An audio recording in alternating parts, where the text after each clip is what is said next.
Arkadaşlar merhaba. Bu bir update videosu. Ee, Trade Academy Trading View ayarlarımda bir değişiklik yaptım. Bu değişikliği sizinle paylaşmak istedim. Şimdi bir üzerinden geçelim önce. Bunlara osilatör diyeceğim. Ee, Çünkü osilatörle indikatör farkını net bilmiyorum. Bunu bir araştıralım ne olduğunu, ama mesela alttaki Elite Wave osilatör, onu biliyorum. Ama RSI sanki indikatör. Bunu bir araştıralım. Neyse. Ben osilatör diyeceğim. Ee, Bu setup'ı kısa vadeli trade'lerde genelde kullandığımı söylemiştim. Şimdi son zamanlarda bir durum dikkatimi çekmeye başladı. O da hepsi paralel hareket etmiyor. Bu normal. Her zaman osilatör, indikatör neyse paralel hareket etmek zorunda değil. Ama sonuçta bu seti ben trade'lerimde bana yardımcı olması için kullanıyorum. Ve gözlemliyorum, dolayısıyla nasıl çalıştığına bakıyorum. Son zamanlarda bazı değişiklikler olmaya başladı. O da şu. Şimdi Elite Wave osilatörü bu setup'ta farklı şekilde daha verimli çalışıyor. Şimdi 15 dakikalık grafik. Grafiği sıfırlıyorum. Grafiğin sıfırı bu. Şimdi bu grafiğe baktığımda birkaç örnek vereyim. Mesela şurada fiyat düşerken volume momentumunu ölçen bu osilatör divergence veriyor. Çok net veriyor. Çok anlaşılır. Görüldü şekilde. RSI'de yok bir divergence. Bunun da bir üzerinden geçelim. Şu 63 yazan değer bu beyaz çizginin değeri. Yani RSI'nin değeri. Şu sarıyla gösterilen 70'in üstü aşırı alım bölgesi, overbought. 30'un altı aşırı satım bölgesi, oversold. Ve beyaz çizgi yani RSI aşırı satış bölgesinden 0.30'u yukarıya kırdığında şu yeşil çubuk çıkıyor. Yani bu bir al sinyali. Aynı şekilde aşırı alım bölgesinden 70'i aşağı kırdığında kırmızı oklar çıkıyor. Bunlar da satış sinyali diye adlandırılıyor. Bir de divergence'e bakıyoruz RSI değerinden. Şimdi beyaz çizgi yani RSI divergence vermiyor ama burada şu bölgede ve şu iki bölgede al veriyor ve sonra fiyat artıyor. Elite Wave osilatörde hiçbir emare yok. Bir divergence yok. Şu çizgi kırmızıda. Yani bir al sinyali yok. Ve paralel hareket etmiyor. Burada en keskin işaret volume'dan geliyor. Şimdi aynı şekilde şuraya bakalım.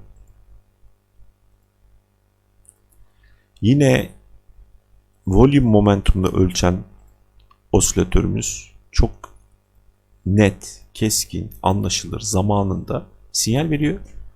RSI çizgisi vermiyor. Burada yine yan yanaydı. Burada düşmüş olmasına rağmen kısmi bir divergence diyebilirdik buraya.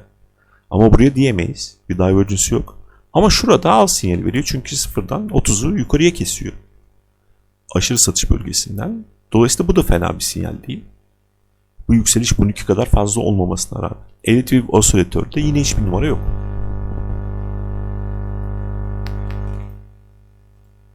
Şurada yine volume osilatörü bir divergence veriyor ve fiyat düşüyor. RSI veriyor. RSI şurada SAT'ta veriyor. Ve nihayet Elite Wave osilatörü de veriyor ama en az anlaşılır da o. Bu grafik. Peki bu Elite Wave osilatör niye burada o zaman? Çünkü şöyle resmi sıkıştırdığımızda 3 osilatörün de paralel olduğu yerler var.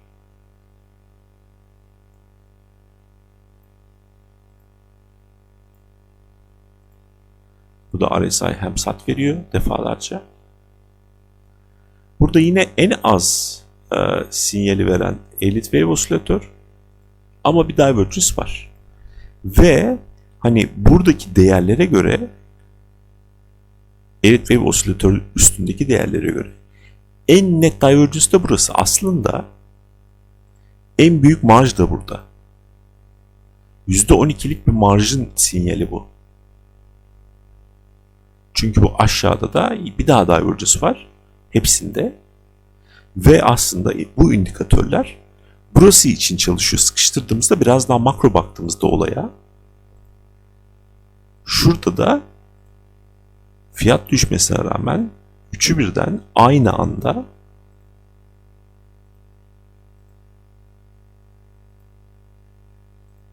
RSI aynı zamanda 2 defa yeşil çizgili al sinyali vermiş ve Elliott Wave osilatörü de divergence vermiş.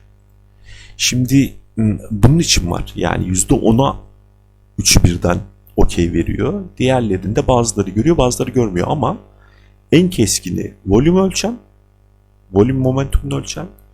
RSI fena sinyaller vermiyor. Elliott Wave osilatör buralarda pek sinyal vermiyor. Şimdi dolayısıyla şu şekilde resme baktığım anlar için bunu kaldırıyorum ve buraya MACD ekliyorum. Bildiğimiz MACD.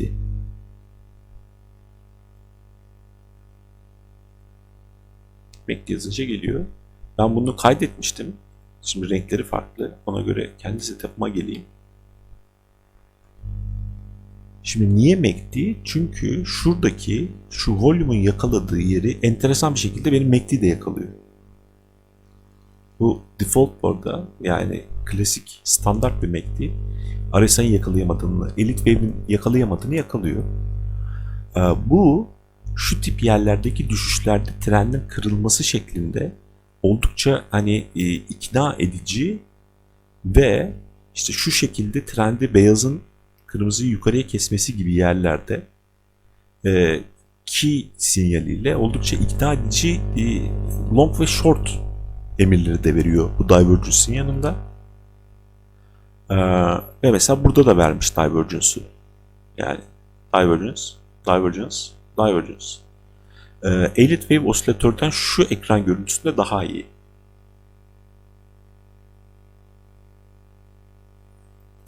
Sat sinyali veriyor. Büyük görüntüde de gayet iyi. Şurada çok net yine divergence var. Aynı şunlar gibi. Ve şurada da çok net bir al sinyali var. Yani aslında bu bakış açısıyla da bakınca, daha kısa vadede bakınca Elliott Wave osilatörden iyi çalışıyor görünüyor. Bu nedenle bu setime bunu ekledim. 4 tanesi de çok olur diye 4'ünü o zaman ekranı göremem diye Elliott Wave osilatörü buradan eledim. Oradan işte her zaman gibi bir sayımdaki 3'ü arayacağım. O setimde artık. RSI'de de bir değişiklik yaptım. Bu default değil.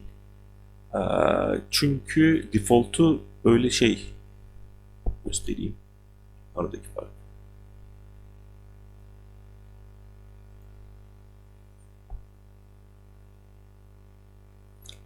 Bu favorilere gideceğiz. Değişik RSI.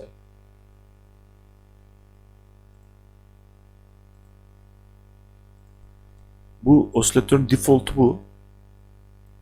Şimdi bunda alttaki gri zemin, şuradaki yeşillerin fazla kalın olması ve RSI değerinin mavi olması falan gibi sebeplerle divergence mesela şurada yakalamam mümkün değil. Şurada bakınca diyorum, okey diyorum.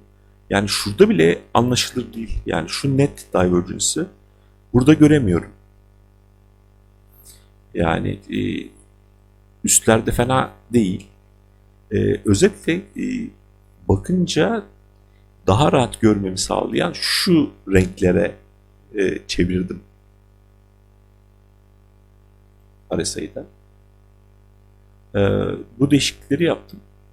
Sizinle paylaşmak istedim. Siz de buna göre değerlendirin istedim. Bir sonraki derste görüşmek üzere.